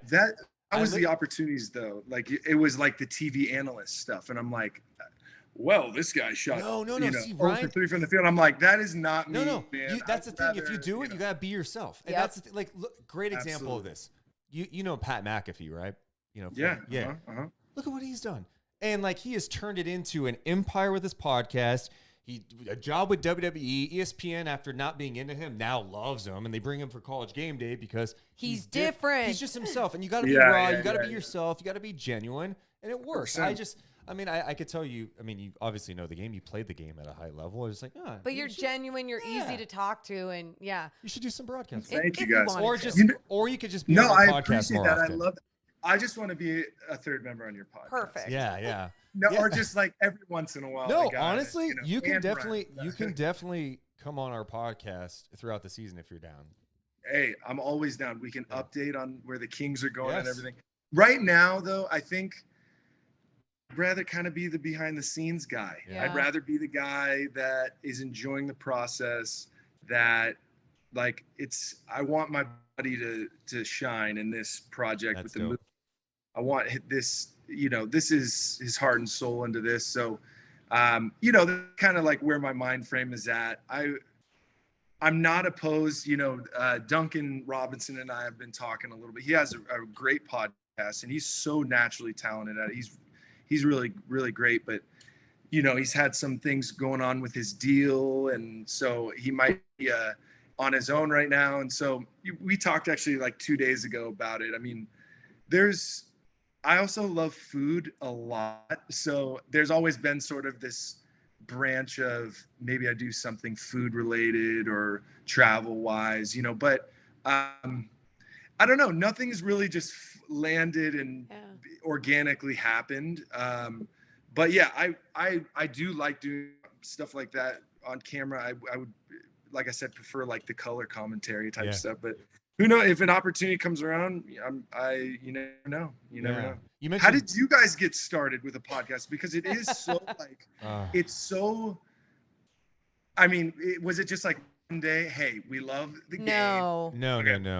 So I knew it so while you were playing high school basketball, I was at Del Campo not playing high school basketball. I was into like journalism and like I want to get in the radio, and I knew at a young age I wanted to get in the radio or broadcasting. So I started to be like an unofficial intern at KHGK, worked my way up there, eventually got a show. Flash forward, we ended up working together, doing a show together at KHGK. We got fired from KHGK on April Fool's Day 2016. No way. Yeah, I know. No and way. You know what we did? We said we're not going anywhere. We're staying in our home market and we're going to make it work. And it's been really, our podcast started to blow up 2020. 2020. Yeah. 2020. We were just like, let's go all in. We're going to go live after Kings games. We're going to be up late. So we did that. And yeah, it's just, we got to try new things. We do it live. And Ryan, and just like anything, it started helping all of our other broadcasting opportunities. She got a gig at NBC Sports out of this. Well, we got stuff at NBC Sports, and just awesome. we do color and play-by-play for the Stockton Kings, the G League team too. I'm glad you mentioned that because I'll never forget. It was a Stockton Kings Sioux Falls Skyforce game. Duncan Robinson playing. I remember talking about him in that moment because it was like. I was like, dude, the guy played Division III basketball, ends up at Michigan. He's got a story. And then he finally gets a two-way deal. And I remember watching him. I'm like, hey, he's a player. And then, fast forward, he's getting a $90 million deal in the NBA. That's why I love the G League too. Because those stories. Yeah. Gabe Vincent, another guy who was with Stockton, ends up breaking news, Miami, and it all works out. But I love those stories. Shout out to Gus Armstead. He trains with Gus. Yeah, I love Gus. So. Yeah, he gave me my shots, but Gabe too. I mean, they're so closely connected. But yeah, I mean, no, but that's a crazy story. April Fool's, you had to think that was a joke, first of all. But I did not. The thing that people, I'm sorry. Yeah. No, you don't have to say sorry. It's the best thing that ever happened, to be honest. Yeah. Good. Yeah, but the thing that people don't understand is how much work it took for you guys to get to this point, though. It's like, let's just start a podcast and it's going to blow up. What you guys are doing takes a crazy amount of work, and it's probably like coming. It you is, guys make but it look it's fun. easy. You make it look fun. easy. It's so fun. Yeah, though. I never look at it. We do pour our hearts into this, and we're doing other things too. But it's fun. At the end of the day, that's what it is. If it wasn't fun, I wouldn't be doing it. It's I love the fact that we can go live when we want to go live. We can talk to who we want to talk to, whatever we want. That's why, Ryan, like even when we were talking to William about having you on, I'm like, I hope we're just that loose, fun podcast. Yeah. We've talked to. Were you kind of worried that Ryan was going to be like, he's going to come on and be like buttoned up, like, oh, I'm talking to reporters after practice, Ryan Anderson, like not really giving any good answers, Ryan, just kind of like. You're one of the nicest guys ever, and man. I just knew. I even told Deuce, I was like, he's going to be just like the guy that we always see him on all these other podcasts or other interviews that you've done. Thank you. And you are. So no, thank you. I appreciate that, you guys. Thank you. I was a little worried. Oh yeah. Yeah, I don't know, because he doesn't know us, But I also was like, hey, we are the same age, class of 06 in high school. Like, were you class of 06? Where do you guys grow up? Yeah, 06. Wait. So Morgan has a story. Go ahead. Time out. Okay, question. You played on an AU team called the Pharaohs, right? Growing up. So Jason Barton. Shout out to Jason Barton, Pharaohs King coach. I played in an all boys league at the time for Capital City at the Orangeville Community Center, and I remember playing against the Pharaohs. And I don't know if for some reason we would have played against each other, but I was the only chick on the floor. So if you ever remember that, really, yeah. But I mean, I don't know. Well, I mean, if I thought more in the data bank, it might ring a bell. Yeah. I mean, that's impressive. Yeah. Oh, So well, thanks. Do you you got game like that, huh? I mean, I did. Like I used She to played at Sierra.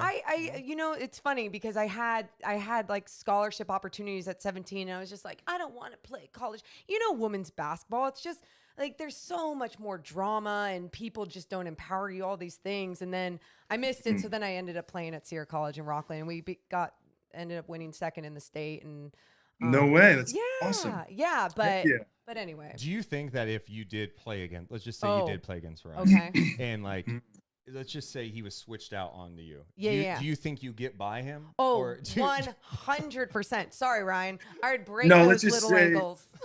Let's just say, first of all, I got cankles down there, first of all, okay? But you would break those and you'd get by me in a heartbeat because especially right now, there is zero.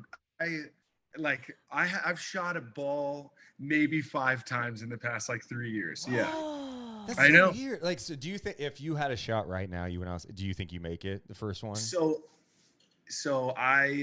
there was again, kind of going back to I went back to the Rockets because I wanted to give it one last shot just for no regrets, Yeah.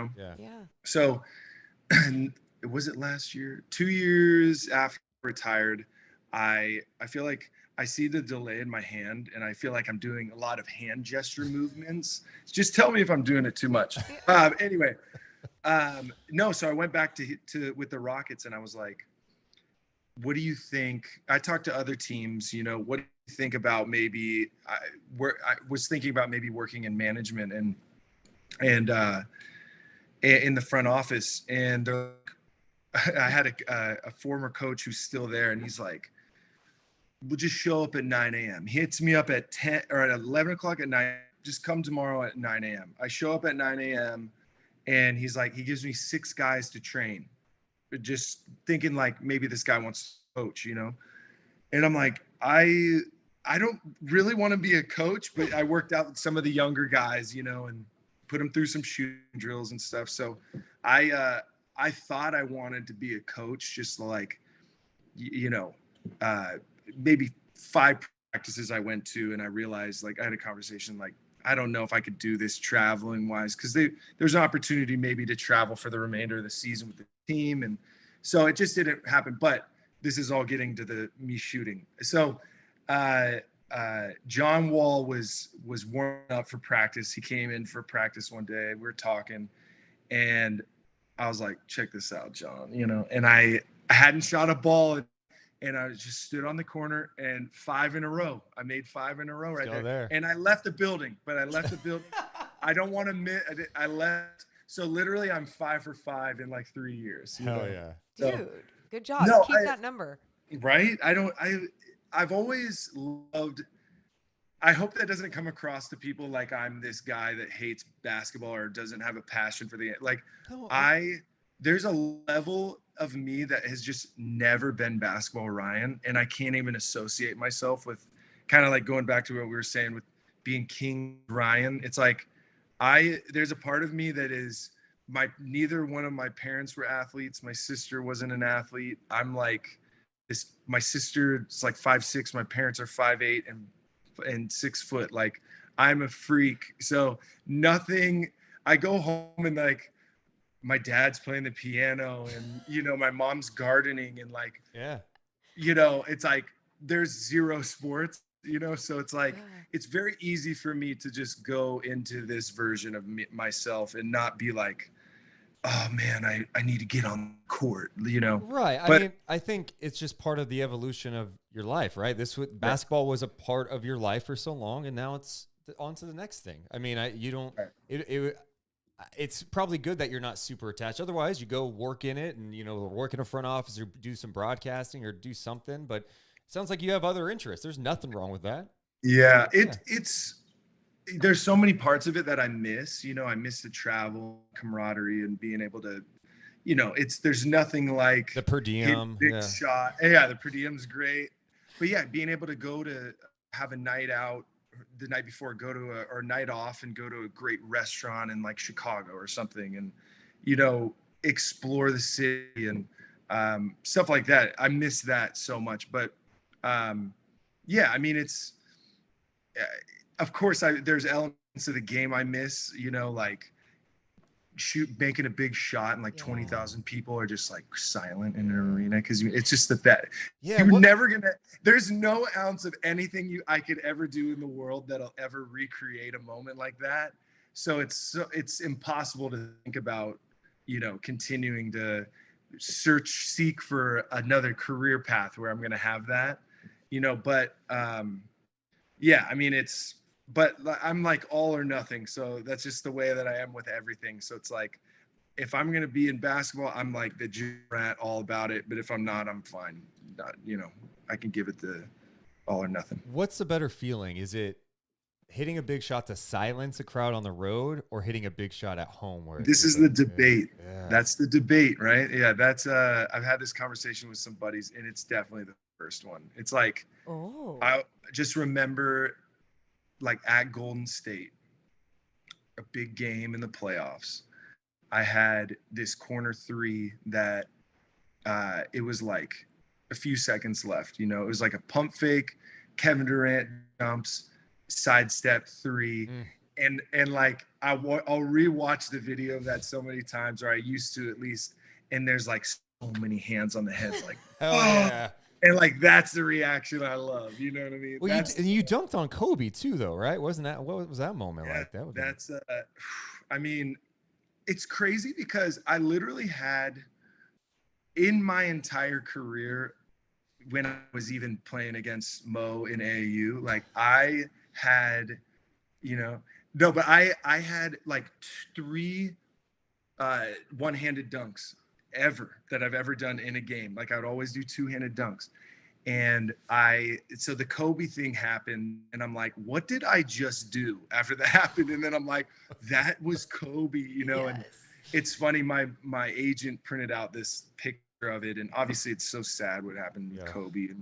But like to even have any moment, even relating to Kobe to where like we talked about it a few times afterwards. And like, that was the one thing that I would ever have this like, because nobody ever really dunked on Kobe, like one other guy. And he'd joke like, it was you, like the unathletic white boy, you know?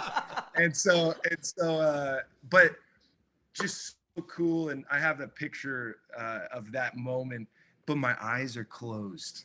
It's like, it's not like I could pretend to tell everybody like, yeah, I knew what I was doing. You know, I planned that.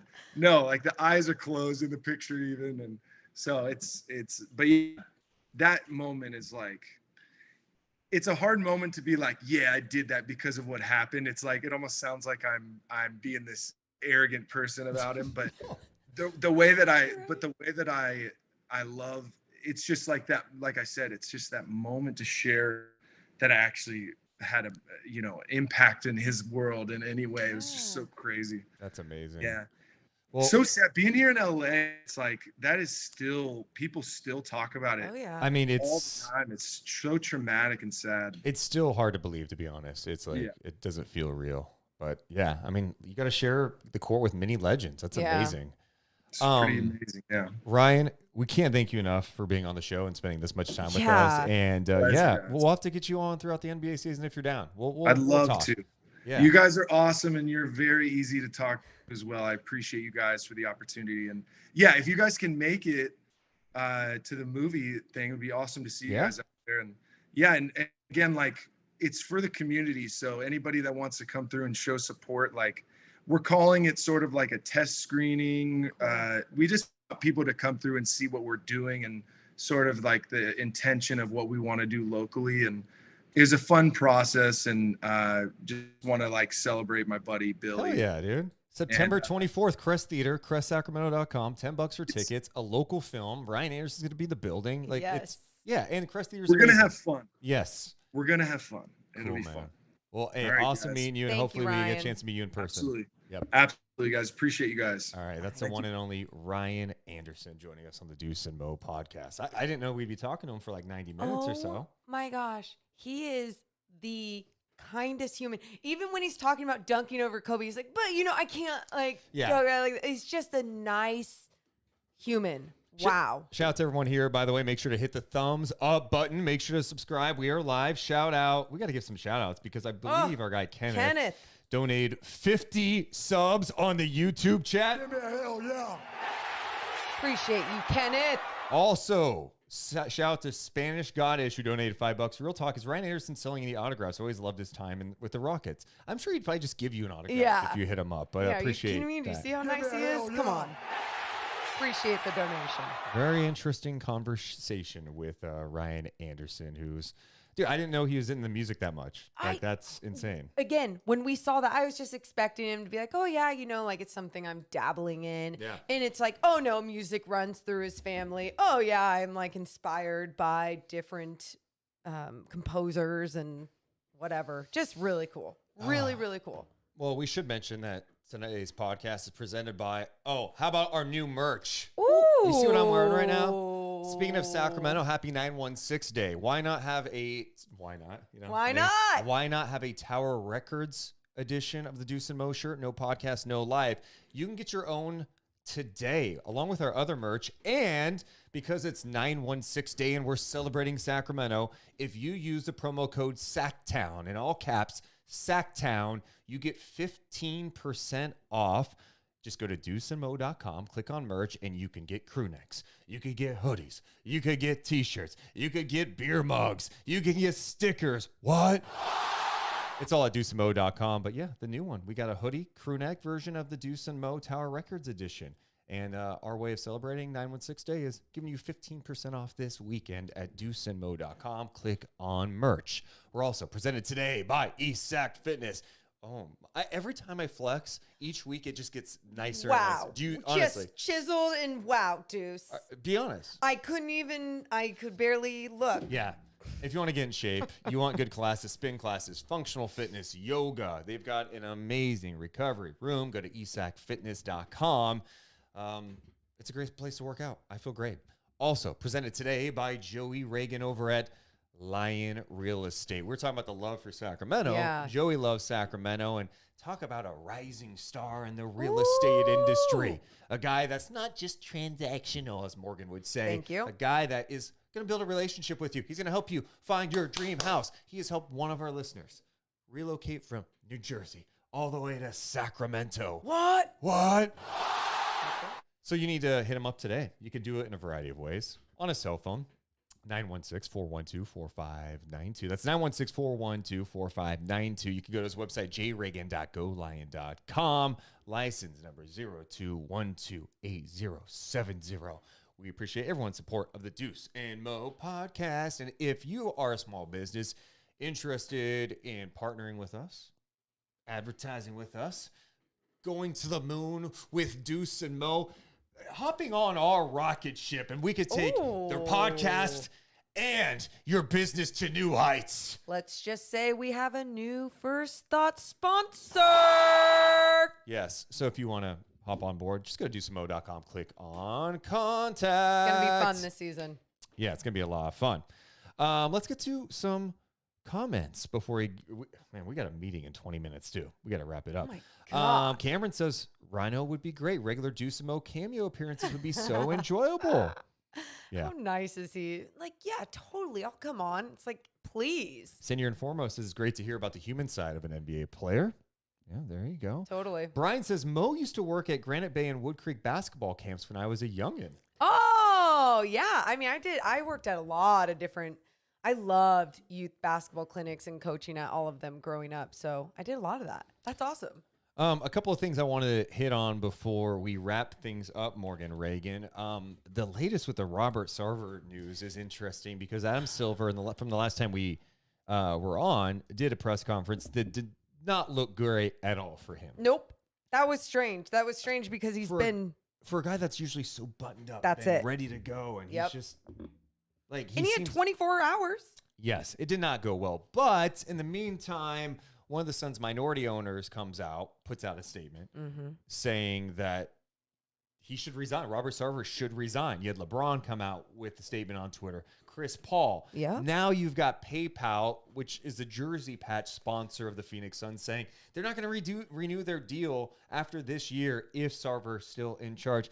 It feels like the pressure is on, and I know a lot of people are killing Silver, and I'm cool with that. Yeah. I think some people need to look at, hey, the other owners as well have to be involved in removing Robert Sarver. But it's just kind of weird how everything is transpiring at this point. And if you look at the Donald Sterling thing, when everything did go down, it was all the owners. Obviously, they were like, okay, get him out. But even from there, they transferred all the team stuff to his wife at the time. So it's like there is this huge process, but it doesn't matter what the process is. You don't want this ass in your league. Yeah. Get him out. Get him out. Bye. Shout out to Fred Dixon, who donated $10, saying, just saying hi. You guys are the best. Aw, thanks, Fred. You're the best. Appreciate you. Another thing that came out, Morgan Reagan, is my name. Hoops Hype. They put out Thank you for getting to this. an executive survey. Which player under 25 would you want to build a franchise around? 15 executives were surveyed in this. Okay. Luka was number 1. Surprised? No. Number 2, Jason Tatum. Fair. Number 3, Ja Morant. Okay. You pause on I that one. Okay, pause. let me I pause. continue on. Yeah, continue. Now, number 4, Evan Mobley. That's way up there. What? Why? No, Does that surprise you because of just 1 year? I think I'm going to keep going down the list, and we can. Okay. Number 5, Anthony Edwards. Oh. So Morant and Evan Mobley ahead of Anthony Edwards. Number 6, Zion. Number 7, Scotty Barnes. Number 8, LaMelo. Tied for 9th, Trae Young and Darius Garland. Okay. Then tied for 11th, Cade Cunningham, Jalen Green. And tied for 13th, Shai Gilgeous-Alexander and Tyrese Halliburton. The SGA being so low, it's just I feel like that's more because of his history on the not even being able to show off his talent to the fullest. Whatever. The Trae Young and Darius Garland, like Trae Young's probably like, why the disrespect? Yeah, I think the biggest thing on that list that jumps out to me is that Mobley is number 4, and I like Evan Mobley, but like I don't know that I'm there yet, right? Anthony Edwards seems like someone that should be higher on this list for me, and even Trae Young. And I don't know. I think Trae Young is an interesting one that he kind of gets shit on a little too much. He I think, does. for how good he is, and I think you'll probably see his impact felt more this year with DeJounte Murray because he's got even more talent around him. This Take is some coming pressure. from the guy who sold his rookie card before his big year. Was that Shit. last year? It was a couple or years was it was ago. the year before I or made something? money on that. Yeah, it was. Yeah, you did. But it was funny because you were like, no, like he is what he is. And then he showed what else he could be. And I think Trae Young too, it's really going to be situational for him. What else is around him? What else is going on? Which, I don't know, sometimes that rubs people the wrong way. They just want you to be able to take over and lead the whole damn thing. Also, like, we have to remember, like, this list isn't, hey, are these guys good? It's, would you build around these guys? And that's the other thing you have to think about. But Trae Young was able to get his team to a conference finals before. Like, but there's also been the rumors of, like, the drama that was surrounding him and John Collins. still on and the same team. It's true, but maybe they're just like, like, we wouldn't want to build around that. That's not what we want to build with. What do you think about Tyrese Halliburton? That's what I was going to go to. I love that. I love that for him because I think people not only see the potential in what type of person he is that they would want to build around, but they're also like, I don't think we've seen anything yet from him. Like, I think there's still so much more that he's going to have to offer. And just being that solid player and having a solid career, you need those guys. You want to build with those guys. Yeah, the only thing I jumped out to me big time on the list was I felt like Edwards was too low. Okay. I'd probably have Edwards up to 3. 3. Yep, I agree. And I like Ja for sure. I think the other thing with Ja, if you're nitpicking here, which we are completely nitpicking, these are really young, talented players. It's just like he's done amazing things, but his team is also won without him, so it's just tough to measure. And I hate measuring it on that, but what we saw was this really good team win without him. Also, Zion being 6th, like it's it's tough because I think from a pure potential, when we have seen him healthy on the floor, it's like, this is jaw dropping. You want this guy to be your franchise piece, but he didn't play last year. He only played. He missed. He the would time of his be rookie 3 if he didn't have all those years that he didn't play, you know, and if he showed that he could stay on the floor. Which one of those guys that we just mentioned could take the biggest leap this year? Like Also, if they redid not it. enough love for Scotty Barnes and what he accomplished. Okay, I mean, he's 7th. He was a rookie, won rookie of the year. That's a pretty good mark for him. Okay. And under 25. Yeah, this isn't for rookies. Yeah. De'Aaron Fox under 25, not on the list. I know, but because he Yeah, has to prove I know. it. He has to prove it. So let's see. Who would I think that should jump? Who could take the biggest jump this I year would in say- the minds? I would say Well, I was gonna say SGA. I would say Cade Cunningham because he showed flashes last year, and SGA. Yeah, I think SGA is respected though. I don't know. I think he is respected. I think another year under Josh Giddey's belt is going to be helpful. I think there's a lot of positivity. Obviously, everything that happened with Chet is really disappointing. But even when there was disappointment, you know, Shai Gilgeous-Alexander was just a solid player, and he's so young. It's been a lot of fun hanging out today. We appreciate everyone being here. No live podcast next week. We'll re-release some awesome content that we've done over the years next week on the audio side and maybe do some stuff for video. But we appreciate everyone hanging out with us. And when we come back, get ready because training camp will be here. Buckle up. NBA season's going to be here. We're going to be live all the time. You know this whole 2-day-a-week thing? Yeah. It's over. Oh, that We're was going to be on all the time. We're getting ready for the marathon of the NBA season. Shout out to Ryan Anderson for joining us. Thanks to all of you as well. Make sure to spread the word about our podcast. We love you guys, but we got to go. Love you, deuce bags and morons. We'll talk to you later. See ya. Deuce and Mo, Deuce and Mo, Deuce and Mo. They tell you what they know. Deuce and Mo, Deuce and Mo, Deuce and Mo. The podcast that you know.